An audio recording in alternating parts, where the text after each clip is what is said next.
Why was Assassin's Creed Syndicate not necessarily great? Assassin's Creed Syndicate came out in late 2015 and we all sort of knee-jerked to it at first. We thought, oh, this is pretty good, but is it? For a game it's alright, but for Assassin's Creed it really doesn't represent what the fans want, well at least what I want and a few other people I've spoken to. And you've probably heard them talk about that on streams or whatever, but I want to go into detail. Why was Assassin's Creed Syndicate not great? I just want to say it does have its good points, but we're going to be focusing on what makes Assassin's Creed Syndicate not necessarily the ideal Assassin's Creed game. So first of all, it's obviously the setting. We all wanted Victorian London at one point, but it doesn't work, and even before the game came out we realised that they had to complement the gameplay, well they had to make the gameplay complement the setting rather than the setting complement the gameplay, which can create quite the stir. And in the game, the rope launcher, as you can see, is a key example of that, and it did sort of get irritating. This was because in the setting the streets were too wide, so jumping rooftop to rooftop wasn't an option, which is sort of what I like about Assassin's Creed Syndicate, unless you plan on staying on one side of the road instead of jumping across on things and stuff like you could do in previous Assassin's Creed games, which is what I preferred, and I know a lot of people did. And it did feel a lot like limiting when you were on the rooftops, because you had to use this rope launcher, and when you didn't, and you had that opportunity, it was right up in your face, and one slip of the button and the setting was also pretty close to present day, and by pretty close I mean about 150 years before, so it was a pretty advanced setting, meaning that guns and stuff were quite present in the game, and that sort of limits the gameplay of being an assassin as well. And I feel as if Assassin's Creed has functioned better without guns for the most part. Moving on from that, what about the modern day itself? The modern day itself was barely present in Assassin's Creed Syndicate, and what was there was cutscenes with Bishop, Sean and Rebecca, where you were a drone and you could only view things, and it didn't feel like much at all, and there were only about 15 minutes of it, if even, which is barely enough modern day. Not even enough. Not barely, it's way below enough. It was substandard modern day. The modern day in Assassin's Creed Syndicate was arguably shit. So that's an issue. You'd think that by the end of Unity and the release they realised nobody liked Bishop, but no. Just bring Bishop back for Syndicate and ruin the modern day. Well done. And in both Unity and Syndicate combined, the modern day storyline has barely gotten anywhere. So have the majority of the assassins just sat there with their thumbs planted firmly up their bottoms or something? Like for the past 2 years, now 3 years. What's going on? What are they doing? Next Assassin's Creed has to begin with them getting their thumbs out of their asses, like a close-up slow motion with dramatic music. That stuff would really go down a treat. So Syndicate didn't progress much of the overall storyline for Assassin's Creed. It progressed more than Unity's, because Unity's turned out to be completely pointless and didn't progress it at all really, and Syndicate's did slightly, but at the same time did it, and we got a little bit of information, so I will give credit where it's due. We did get a little bit of information about Desmond's son, something they did waste on a comic book, but that's not Syndicate's fault directly, right? Syndicate's gameplay was less glitchy than Unity's, but at the same time it was so much more limiting. You can no longer jump off buildings and chance your luck on a building that's just out of your reach and just catch it on the way down. You can't do any of that. You have to use control percent to get down off buildings. You can't jump off and kill yourself if you wish. That feels very restricting and not very fun. I love committing suicide in games. The only way you can actually kill yourself in Assassin's Creed Syndicate is if you fire the rope launcher and drop off that, or you get on top of the front of a train and jump down with control descent onto the front, and then you get run over, which is also very fun. Get off the train here at the front. But of course, just because you can't kill yourself by jumping off a building doesn't make it, not restrictive, or restrictive, but it is restrictive because you can't jump off and try your luck on a building that might just be out of your reach or whatever, and you can't play that gamble. And sometimes you might be chasing someone by rooftop and Jacob or Evie will just stop and hesitate for a minute and then go, and the restrictions just irritate you and they get in the way of the gameplay, and it sort of ruins the fluidity feeling that you need to get with these games. which isn't a good thing. Now, Jacob and Evie Fry as characters were alright. They weren't the best characters we've ever seen, but they were decent. Evie Fry was a dedicated assassin who wanted to get the Brotherhood's prestige and etc. You know, she wanted to, what she was doing, she did it for the Brotherhood, whereas Jacob was just an idiot who killed people, but they had charisma and they functioned together well.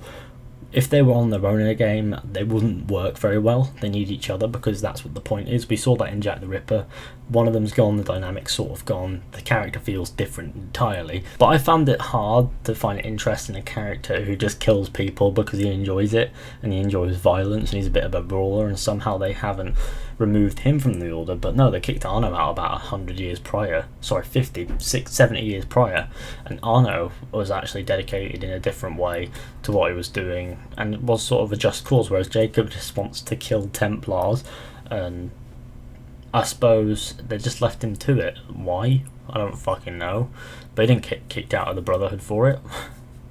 It was just a bit ridiculous with Jacob, really. He did feel like a bit of an idiot. Then they chose a setting that was so close to the present that the characters in it, like the historical figures, would have descendants alive today who would get offended if you made them villains. So therefore they had to create a load of historical inaccuracies by creating characters who did not exist and give them some major influence, which buggered with the history and made Assassin's Creed feel more like a laughingstock alternate version of history, which the latter is basically is, but now the former as well, because these characters, they needed to go to a setting that wasn't this present, so they didn't have to sort of make characters from scratch who didn't exist just to have villains, because that's just ridiculous. Which is why an Assassin's Creed game based in the World Wars or any time in the 20th century wouldn't work, because the villains would have to be historically accurate, because otherwise it would be pretty shit, and people would end up getting offended by that because they'd have descendants and their ancestors would be Assassin's Creed villains, because that's offensive. So that's back to the setting not working. Another thing that I really didn't like about Syndicate, now this doesn't make it not great in any way whatsoever, I just wanted to put it, is the top hat. Like, really? I got a top hat, everybody, and I force it. Every time I stand up I put this fucking top hat on. Why the fuck do you do that? Why? There's no, just keep your hood up, nobody's gonna notice. They tried to make it like a gang sort of game, and they tried to separate that from the assassin part, but have the assassin part there, and they clashed too much and it didn't work. The combat in the game was very fast, very easy, and not very fun, if I'm honest. Although at some points it can be, but the movement is really repetitive with every weapon. The weapons don't appeal, and the combat is just overall not very fun at all. So I guess that's another downside, and that's in my opinion. And I know a few people who share that opinion, so I suppose it's backed up. It doesn't make it fact, of course. I'm just saying that's my view on things. And for icing on the cake, it's Assassin's Creed. It has a fuck ton of glitches. This flickering is just getting worse! The open world had a fair few missions. They were fairly interesting, like the ones with Karl Marx and Charles Darwin and Dickens, but when they were done and the Dickens and Darwin DLC, the conspiracy thing was done, the open world was just full of pointless collectibles that you could have them all marked on your map, yet somehow you don't have all of them once they're gone, which is like, what? And, God, pointless collectibles. Assassin's Creed has so many pointless collectibles. This is not just a problem with Syndicate, but Syndicate is not an exception to this, and it has so many fucking pointless collectibles. It is such a pain in the neck when you've done everything. What else is there to do in the game? Oh, there are just 6 million fucking collectibles. Good luck, twat. I don't know why I'm getting so angry. This game's been out for like a year and a half. So I didn't find the open world to be very much fun. However, the architecture and stuff was alright, and London was fun to explore without the collectibles, and the missions with like Karl Marx and Charles Dickens and Charles Darwin and all them filthy geezers. That was pretty cool. Another thing that really bothered me was the character imbalances in game time. Like when you're playing through the story, the majority of missions were Jacob missions, and then you'd have the odd Evie mission, and I think there are 2 sequences with more Evie heavy stuff in them, but Jacob still overshadows that, and there's a lot of assassinations that Jacob does and Evie doesn't do very many, and Evie doesn't have very many missions and Jacob has loads of missions. Some of them are fucking pointless, and it's just,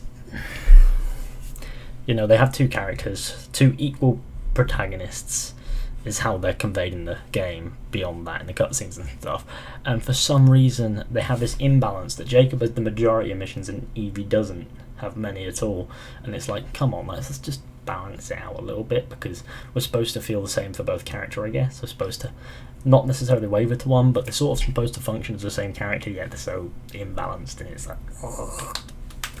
The final point I want to bring up is the overall feeling of Assassin's Creed Syndicate feeling like a piss take to Assassin's Creed, which is kind of funny actually, but at the same time it kind of upsets me. So yeah, I think it was more of a piss take. Ubisoft were taking the piss out of themselves when they made this. They were laughing. They were like, no, this is such a joke. This is exactly what everybody wants, especially in light of all these 18th century games that bring it forward again. And it's, you know, no. It was a joke, is what it was. It felt like a joke. It felt like it was a parody, like Tyler said at one point. And yeah, it's just that. But thanks for watching this video, everybody. I hope you enjoyed. Be sure to let me know what you think in the comment section. I will keep an open mind. If you do really like Syndicate and you have a point that you want to make, then go ahead and do it and I will respond, or at least read. And if I have time, I will respond, because I really like to see you guys' input. I don't even get views, what am I talking about? But thanks for watching, guys. By the way, hit subscribe, please.